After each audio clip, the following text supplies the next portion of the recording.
Hey folks, it's good to have you back here on the farm. We're in the kitchen today. We've got a new toy that we got in the mail, something I've been wanting to do for a while. We're going to make our own lunch meat. So if you're interested in that, stick around. We're going to get her did.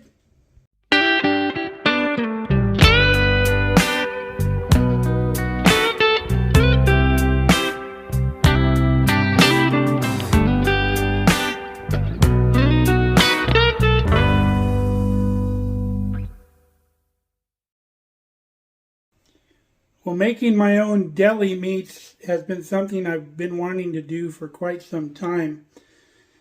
They used to have meat presses that you would make pressed meat in, or head cheese, stuff like that. They were like aluminum cast molds. They were big, heavy-duty things and very expensive, like $300 for one of those things. Now, I have since found this. This is a deli meat mold that I got on Amazon after doing a little research. It's a stainless steel container the size of deli meat. It's got a spring follower that goes inside. It's got a cap that goes on the top. And this one, very important, they don't all have this, but you have a hole for a thermometer to go through because you want to cook this by temperature, of course. Some of them do not have that hole, and you got to take it all apart to check the temperature of the meat. So these recipes are very, very easy to make. We're going to make some chicken deli meat today, and you can go crazy with chicken. You can even make chicken taste like ham if you wanted to, but we're just going to do a just regular chicken deli meat. I've got a pot on the stove, which is the way you cook your deli meat. And we're bringing that up to temp. We won't need the lid when we start cooking. I just got the lid on there to try to conserve some of the heat. And then also what I'm going to do is I'm going to take our little rack here and I'm going to put this down in the bottom. So when I put my canister in there, it's not sitting right on the bottom. It's got water all the way around it, so it doesn't get too much heat on the bottom. Not that that would hurt anything, but I don't want the bottom to cook faster than the rest of the meat. So let's start getting our meat prepared. We've got 2.5 pounds of chicken breast. It's not frozen, from the store. Kelly really likes this Smart Chicken. It's a little more expensive, but it's not pumped full of water where you're paying for mostly water. So all we're going to do is take this chicken, we're going to cut it into smaller pieces to put into our Ninja blender. I recommend using one that's got more than one row of teeth. And then we'll get to the rest of this recipe. Got all of our chicken in our blender here. So we've got a 1/2 cup of just regular water. You can use chicken broth if you want a more intense chicken flavor, but we're going to be fine. Now to that, we want to do it in the water so it disperses more evenly in the meat. You need a tablespoon of sea salt, whatever you're using, kosher salt, whatever you want, and a tablespoon of plain unflavored gelatin. Now we're going to mix it up just a little bit.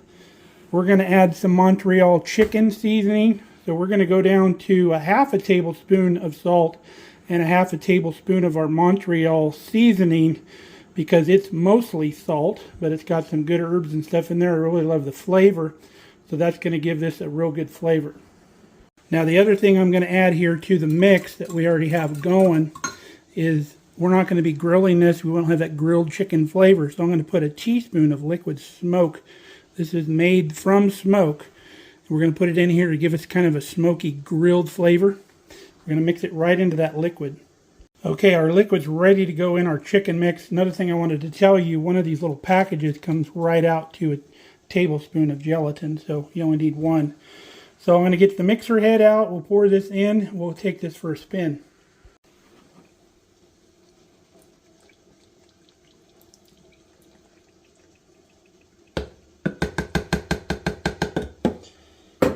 Now what that gelatin's going to do, it's going to help our meat stick together when it's cooked. It's no different than what they do for commercially processed meats. They use gelatin in those, and gelatin's not going to hurt you There we go. So let's give it a few pulses.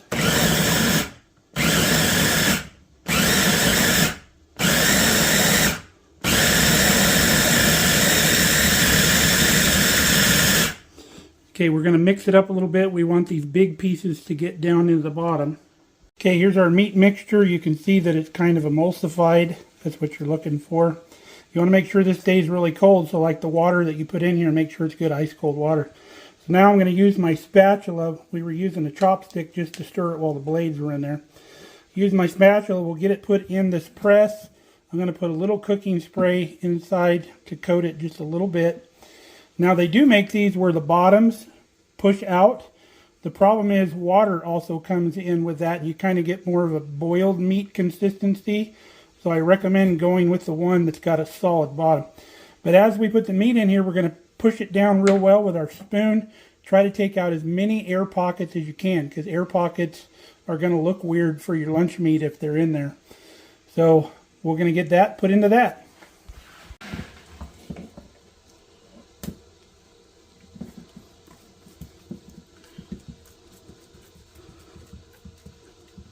This smells really good right now. It'd make a really good, like, chicken jerky.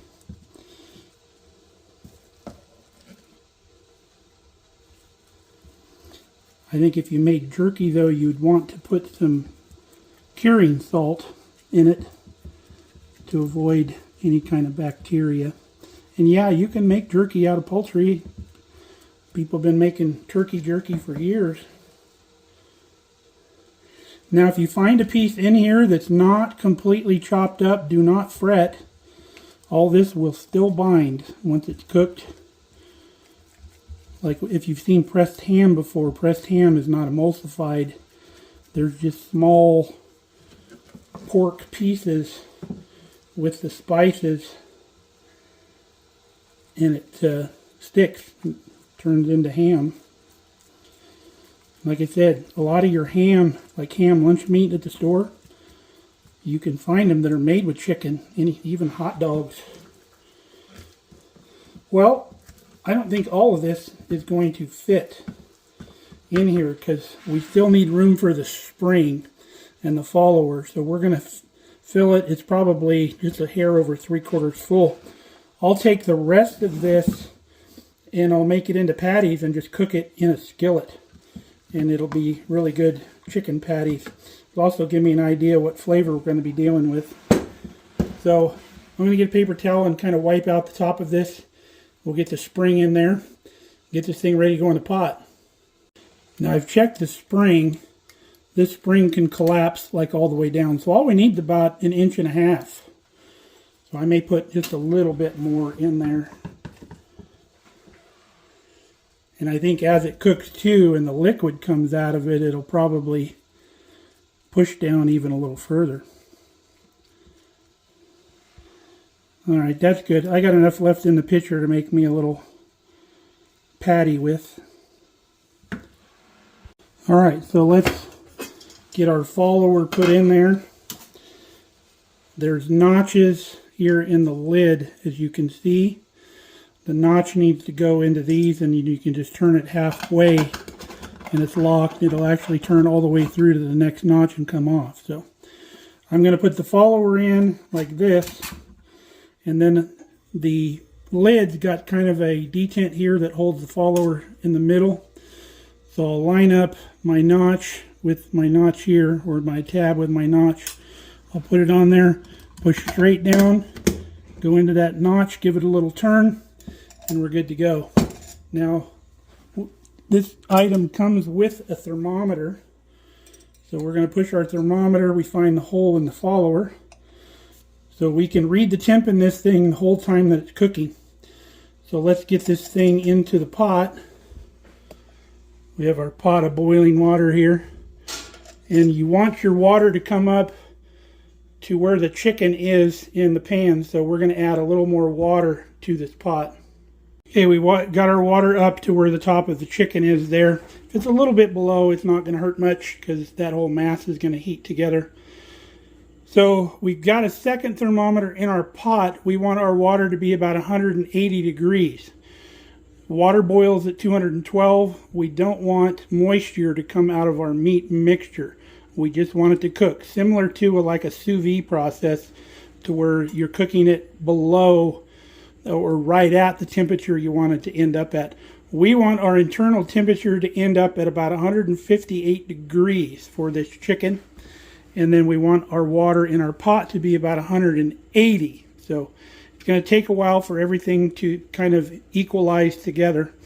But if we're not above 212, which is boiling, we obviously don't want our water boiling. Slow boil wouldn't be too bad, but we want to try to stay below the boiling temperature of the water. Now this is going to take at least probably a couple hours to get there. You want to monitor the water in the pot. If your low temperature on the burner wants to go above 180 degrees in the water, put it on a smaller burner on low, and possibly you can get to where you don't have to monitor it quite so much. The reason we don't want to do this with a lid on is because some of these thermometers have a plastic dome on them, and that would melt that plastic. So the way we're doing it right here is just fine. Now there's the rest of our chicken out of our blender. And just like any other sausage, we'll have a little bit like when we're making sausage in the bottom of the stuffer. We get it out, we make a patty out of it, put it in the skillet. It gives us a preview of what our sausage is going to taste like. I actually have some hamburger buns. I can eat that for lunch. Now I just realized our thermometer is only in Celsius. So 158 degrees Fahrenheit equals about 70 degrees Celsius. So if you're one of those places across the pond that does Celsius, there's your temperature. Here's our chicken patty. I cut a little piece off the corner and tasted it. It's really good. It tastes like a grilled chicken. And if you're worried about that drying out, it will kind of dry out in the skillet if you leave it too long. But if you remember, we put the water mixed into the meat, and that helps keep the inside moist, and it also helps it cook because that water turns into steam and steams the internal portion of that patty. I'm going to leave this for Kelly for lunch tomorrow, but wouldn't that be fantastic on like a hamburger bun with some mayonnaise and some lettuce and tomato? That would be so good. Now some folks are going to ask, why do this on your own if the cost of the meat and the cost of the lunch meat is near the same? Why go to the trouble? Well, there's a few reasons in my opinion. One, you know what's in your lunch meat. There's not a bunch of additives that you don't need to preserve the meat or anything like that. We're going to take what we're not going to use right away, and we're going to vacuum seal it, and we're going to freeze it for future use. But we don't need the preservatives in it. We don't need the nitrates in it, although I'm not totally against nitrates. Everything in moderation is okay. Nitrates play a key role in preserving some types of meats and charcuterie and stuff like that.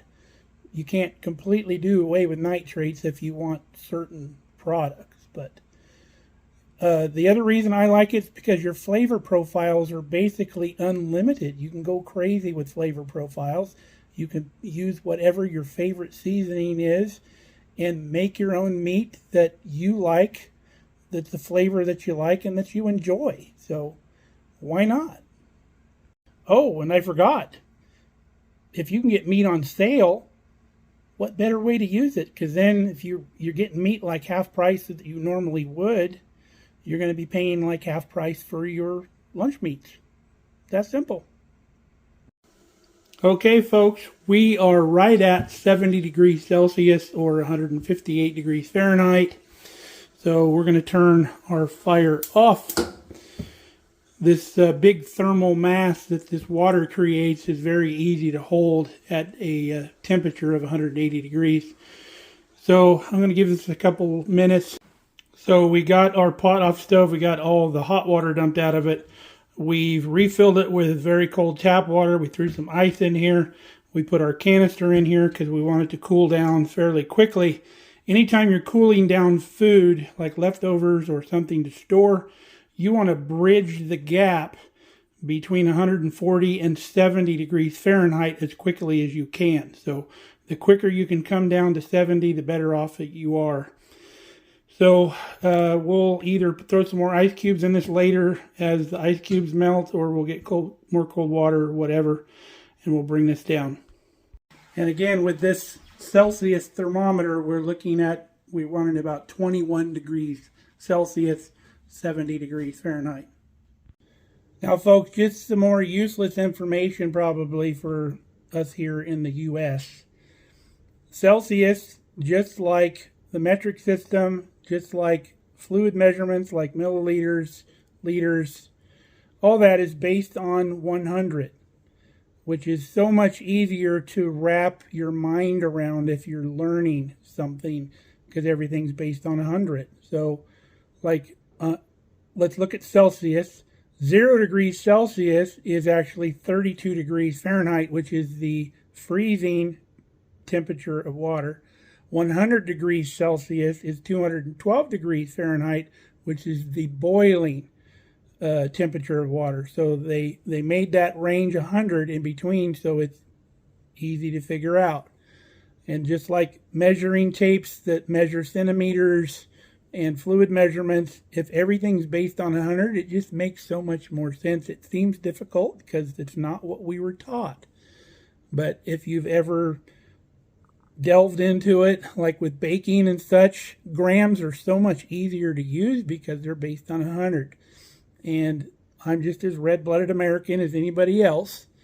But if the United States would actually embrace the metric system and Celsius and all that, it would be so much easier to teach our kids, but it would be very costly because you have to literally change everything we do that's based on gallons and cups and inches and feet. So that's why we don't do it probably. It's probably a financial reason.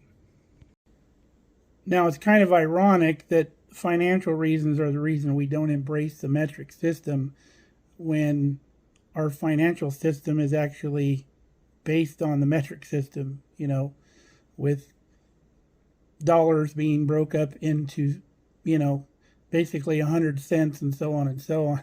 So as long as it's money, I guess it's okay. Now, I remember years ago in the construction industry, somebody came out with a tape measure that broke up 1-inch increments into 10. So instead of a half an inch, quarter inch, or whatever, every inch was broken up into 10 increments. And I remember when those tape measures showed up on the job site, they went into the garbage fairly quickly because that was just absolute nonsense. Now, if you had a metric tape measure, that would have been so much easier thinking back, other than everybody on the job site wouldn't have known what I was saying. But everything being based on 10 or 100, it would be so much easier to figure out what half or a quarter of something is because it's simple math and you don't have to deal with fractions. And you don't have to convert fractions to decimals and all that stuff. It'd be so simple.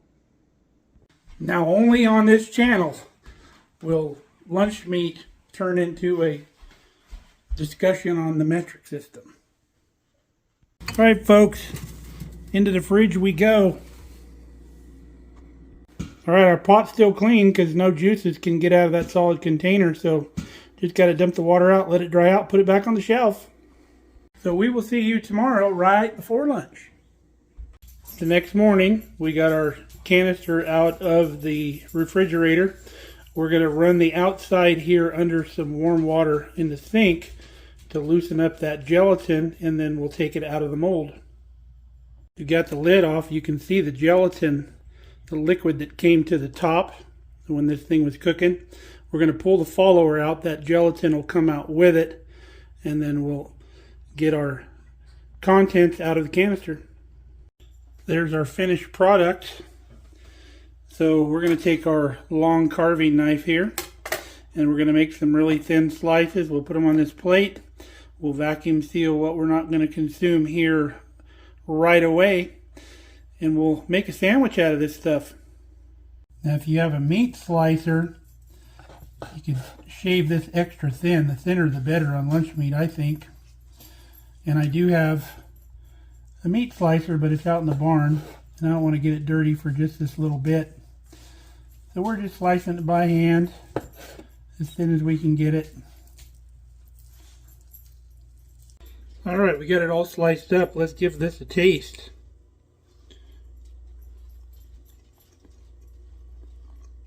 Mmm. That tastes really good. It's going to be phenomenal on a sandwich. Nice and moist, not dry at all. It's got kind of a grilled chicken flavor because of that liquid smoke. Very good. Now the pups have been sitting here patiently wanting a treat, smelling this lunch meat. So Brandy's got seniority.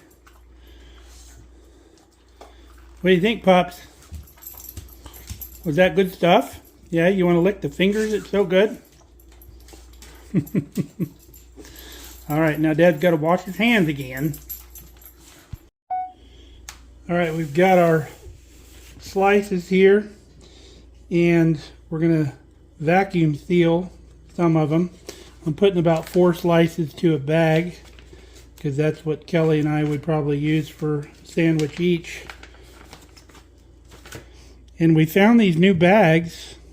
The company actually reached out to us, called Out of Air, and their bags are half the price of like Food Saver and LEM bags.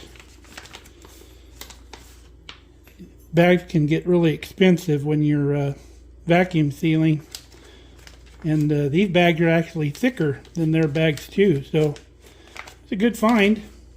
Check them out if you want less expensive bags. So probably leave that out for a sandwich today. We'll get this stuff vacuum sealed.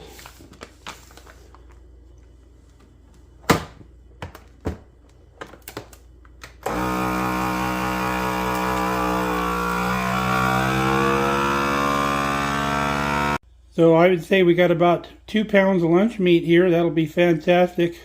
We'll put that stuff in the freezer. We'll consume that today. So that was fun. I hope you enjoyed it as much as I did. We're going to be trying lots more recipes with this. I have a really good salami recipe that I use that I normally cook on the barbecue that I want to try cooking this way. We can make bologna, we can make ham, we can make all kinds of stuff. So it's going to be a fun adventure. So stick around if you want to see more. We'll probably make something else here in the future. So till next time, stay safe, stay healthy. We love you guys. Come back and see us here at the farm.